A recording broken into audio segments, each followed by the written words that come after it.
দলীয় সরকারের অধীনে সুষ্ঠু নির্বাচন হয় না, এখন এখন এটা প্রতিষ্ঠিত সত্য আমাদের দেশে। নারীদের প্রতিনিধিত্ব বর্তমানে একটা অলংকারিক বিষয়ে পরিণত হয়েছে। নারীরা কোনো গুরুত্বপূর্ণ ভূমিকা পালন করতে পারে না। স্বপ্ন প্রাপ্তিতে কোনো বাধা থাকা উচিত নয়।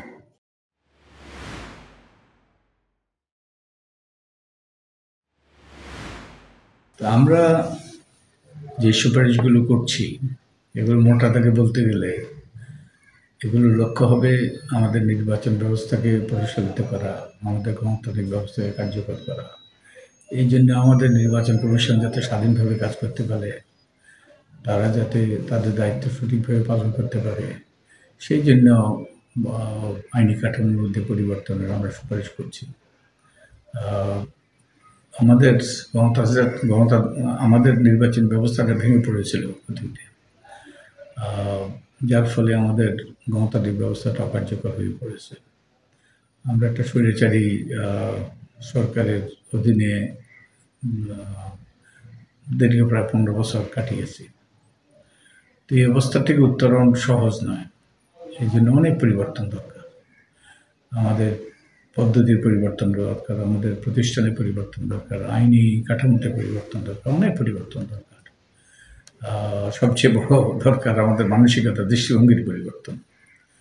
তো আমরা চেষ্টা করছি আন্তরিকতার সাথে, সততার সাথে, নিষ্ঠার সাথে এমন কতগুলো প্রস্তাব করা যেগুলো আমাদের যেই সমস্যাগুলোর আমরা সম্মুখীন এখন, সেগুলোর উত্তরণের পথে একটা ভূমিকা রাখবে।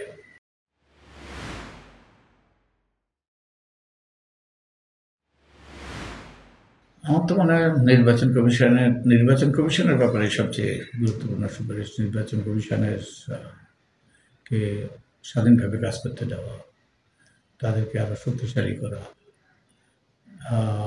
এবং তাদের একই সাথে তারা যাতে অতীতের মতো যে নির্বাচন কমিশন আমাদের নির্বাচন ব্যবস্থাকে ধ্বংস করে দিয়েছে, পক্ষপাত দুষ্ট আচরণ করেছে, সেই রকম ব্যবস্থা যাতে সৃষ্টি না হয়, এগুলোই অগ্রাধিকার পাওয়া দরকার।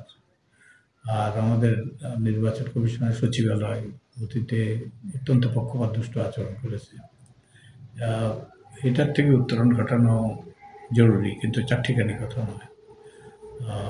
একই সাথে নির্বাচন কমিশনের আর্থিক স্বাধীনতা গুরুত্বপূর্ণ।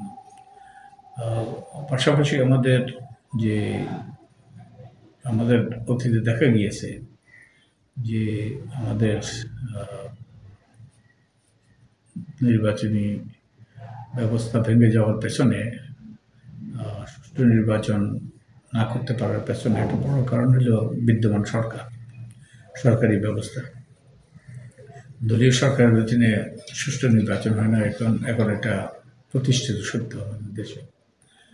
এই তত্ত্বাবধায়ক সরকার ব্যবস্থা ফিরে আসছে আমরা মনে করি। তো এটাকে কীভাবে কার্যকর করা যায়, এটার দিকেও নজর দেওয়া দরকার। আমি নিশ্চিত আমাদের সংবিধান সংসদ সংক্রান্ত যে কমিশন আছে তারা এদিকে নজর দিচ্ছে, আমরাও কিছু নজর দিচ্ছি।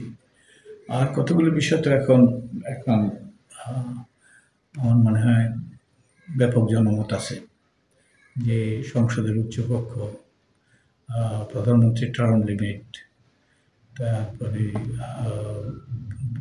এবং আমাদের অন্যান্য প্রতিষ্ঠানকে কার্যকর করা, অন্যান্য প্রতিষ্ঠান যাতে নিরপেক্ষভাবে দায়িত্ব পালন করতে পারে সেই সম্পর্কে যারা অংশীদার, সেই সব সম্পর্কে আমি নিশ্চিত আমাদের অন্যান্য কমিশনের সদস্যরা আছেন, অন্যান্য কমিশনগুলো সে ব্যাপারে তারা তাদের সুপারিশ দেবে। তো আমরা নির্বাচন ব্যবস্থা সম্পর্কে আমরা সুপারিশ দিচ্ছি। আর দুটো বিষয় আমাদের গুরুত্বপূর্ণ, সেটা হলো নারীদের প্রতিনিধিত্ব। যে নারীদের প্রতিনিধিত্ব বর্তমানে একটা অলংকারিক বিষয়ে পরিণত হয়েছে। নারীরা কোনো গুরুত্বপূর্ণ ভূমিকা পালন করতে পারে না, এবং এগুলো একটা ফায়দার হাতিয়ার হিসেবে ব্যবহৃত হচ্ছে। এবং আমরা অতীতে দেখেছি, খবরের কাগজে বেরিয়েছে যে এখানে কী ধরনের মনোনয়ন বাণিজ্য হয়।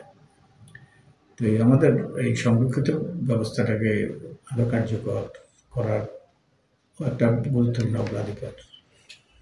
এই ব্যাপারে আমরা আমরা আমাদের প্রস্তাব থাকবে।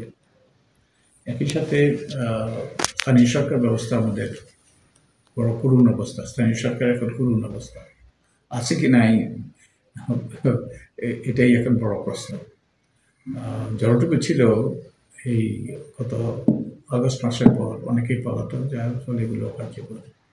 আর এই প্রতিষ্ঠানগুলো ধ্বংস করা হয়েছে দলীয়করণের মাধ্যমে, দলীয় ভিত্তিক নির্বাচনের মাধ্যমে। এবং এইসব প্রতিষ্ঠানে যেইভাবে ঘুরত, কাঠামোগত অনেক সমস্যা আছে। তো এগুলোর ক্ষেত্রে আমাদের সুপারিশ থাকবে। তো আমরা আশা করছি যে আমাদের সুপারিশগুলো সুষ্ঠু নিরপেক্ষ নির্বাচনের পথে এটা গুরুত্বপূর্ণ ভূমিকা রাখবে এবং আমরা একটা গণতান্ত্রিক ব্যবস্থা, শান্তিপূর্ণ বাংলাদেশ সৃষ্টির পথে এগিয়ে যাব।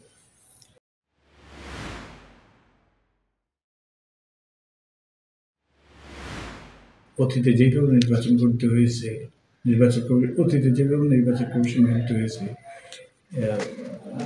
সেই পদ্ধতি ব্যবহার করলে পক্ষপাতদুষ্ট নির্বাচন কমিশনারই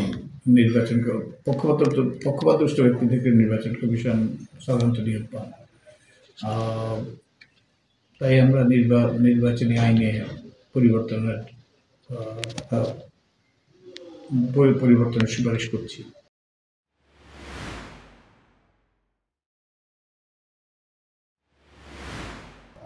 হ্যাঁ, না ভোটের তো আমাদের আইনে ছিল, 2009 সালের আইনে ছিল,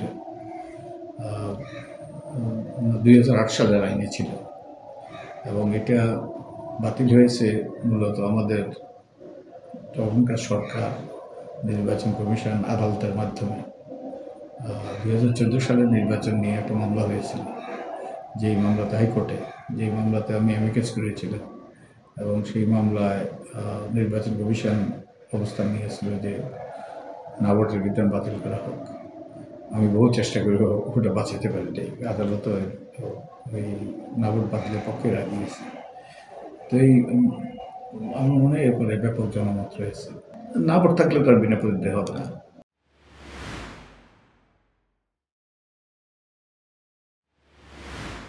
এরকম কোনো সুপারিশ থাকবে না।